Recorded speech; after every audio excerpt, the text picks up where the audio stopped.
Welcome to another episode of China Update, where I provide you guys with the most up-to-date political, economic, and geostrategic analysis on the world's number 2 economy. My name is Tony. Let's jump in. Okay, happy Saturday everybody. I hope you're enjoying your weekend. It is the weekend, of course, so we have a foreign policy heavy video today. And first up, we need to move through this week's developments in US-China relations. Yesterday, Friday, UK-based Financial Times, citing 3 unnamed sources, reported that the United States and China have seen a breakthrough in attempts to establish a new bilateral communication channel. The first signs of progress in these efforts since Secretary of State Antony Blinken visited Beijing in June. The outlet reports that Washington and Beijing will create 2 working groups to focus on Asia-Pacific regional issues and maritime issues, and a possible 3rd group to focus on broader areas.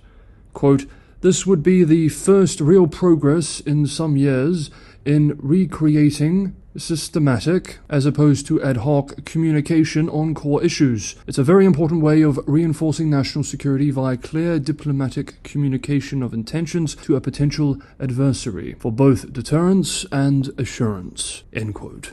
However, a 4th unnamed source warned that the 2 sides had not yet reached a final decision, adding that the 2 sides were considering a series of meetings to tackle tough issues with clear goals, but that the US was not recreating the formal dialogues that existed in former administrations, quote, which critics now say were too focused on process instead of outcomes.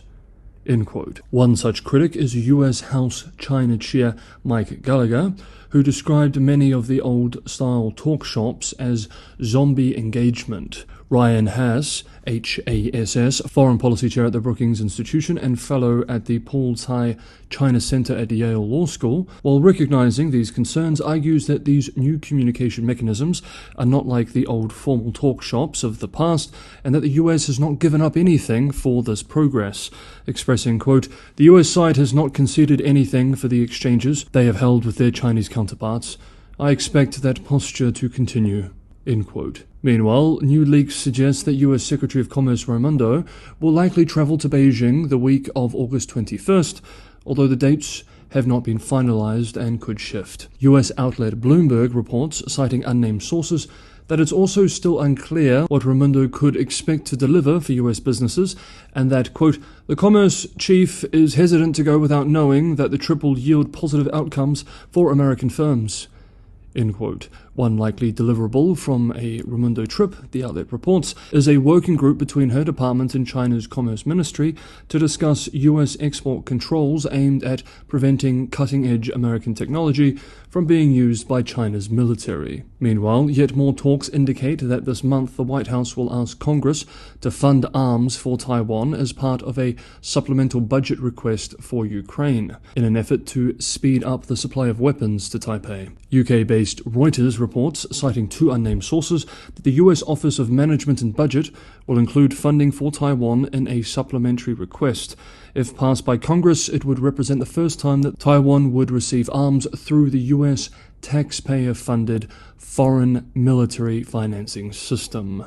Quote, "This would be a monumental step that signals how far the US government is now willing to go to accelerate deterrence across the Taiwan Strait.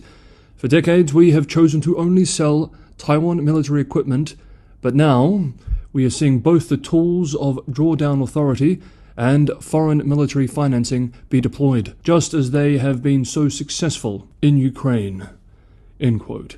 We remember from last week, the White House already announced that the US would supply Taiwan with $345 million in weapons under the so-called Presidential Drawdown Authority used to send weapons to Ukraine, a move which the Chinese embassy in Washington said Beijing firmly opposes, adding that the US should, quote, "stop posing risks to peace and stability in the Taiwan Strait." End quote.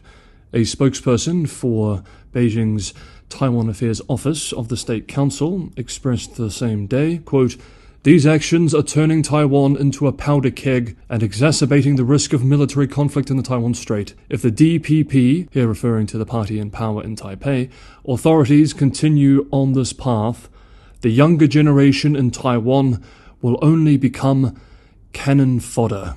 End quote. Next up, we have two more developments to cover. Hey everyone, if you enjoyed today's episode of China Update, don't forget to hit that like button. Sharing with people who you think would be interested in this sort of content is also a massive help for the channel. With YouTube not showing these episodes to too many new people, this is the best way to help the channel grow. If you have not subscribed already, maybe consider subscribing if you enjoy the content, and if you think you should be subscribed, YouTube for some reason often unsubscribes people, it may be worth checking this now. And for anyone who can go the extra mile and help keep China Update financially sustainable, Patreon and Buy Me a Coffee links are in the description below. Thank you so much everybody for the ongoing support. Before we move to real estate, let's quickly touch on a development related to Australia-China relations. Yesterday, Friday, the Chinese Ministry of Commerce said that it will scrap import tariffs on Australian barley starting August 5th, today, explaining that it is no longer necessary to continue imposing anti-dumping and anti-subsidy tariffs on Australian barley following changes in the Chinese market. We remember that China imposed tariffs on Australian barley in May of 2020 at a rate of more than 80%, officially due to accusations of dumping, but it was largely understood to be part of a series of economic punishments against Canberra for calling for an international investigation into the origins of COVID-19. Restrictions were also placed on wine, lobsters, and other Australian goods popular in the Chinese market. Since the centre-left Labour government came to power last year, relations between the two countries have improved, resulting in the removal of some of these trade restrictions. Despite this development, the old expression, once bitten, twice shy, may still very well apply to barley exporters, however. Quote, "It's important to note that Australia found alternative buyers of barley while the Chinese anti-dumping tariffs were in place. A risk premium will likely be required, at least initially, for exporters to redirect trade flows into China." End quote. Canberra continues to advocate for the removal of Chinese duties on Australian wine. And finally, we need to discuss the housing sector. There have been a lot of developments in this space this week. We covered much of this on Monday and Tuesday, but there are several other salient updates we need to make sure we are aware of so that we are on top of the general situation as we move into next week. Let's move through these now. Pan Gongsheng, currently head of both the People's Bank of China and State Administration of Foreign Exchange, chaired a work meeting for the second half of 2023 for the two institutions this week. The official readout from the meeting states that key tasks include to, quote, "implement differentiated housing credit policies, continue to guide the downward trend of personal housing loan interest rates and down payment ratios, and better meet the rigid and improved housing needs of residents. Guide commercial banks to adjust the interest rate of existing personal housing loans in an orderly manner according to law."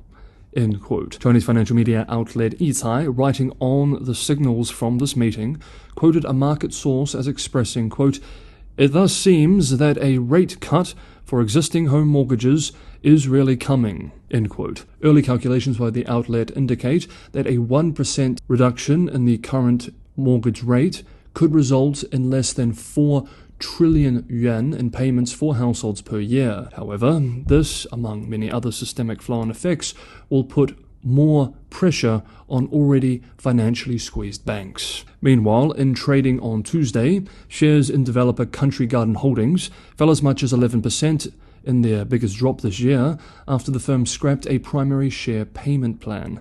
The massive Chinese developer faces $2.9 billion in debt payments over the next 12 months, and its ability to meet these obligations will be followed closely by the market as a barometer for the wider industry. Quote, "Country Garden is at high risk of defaulting unless there is imminent policy support from the government to aid the developer's access to financing at the enterprise level.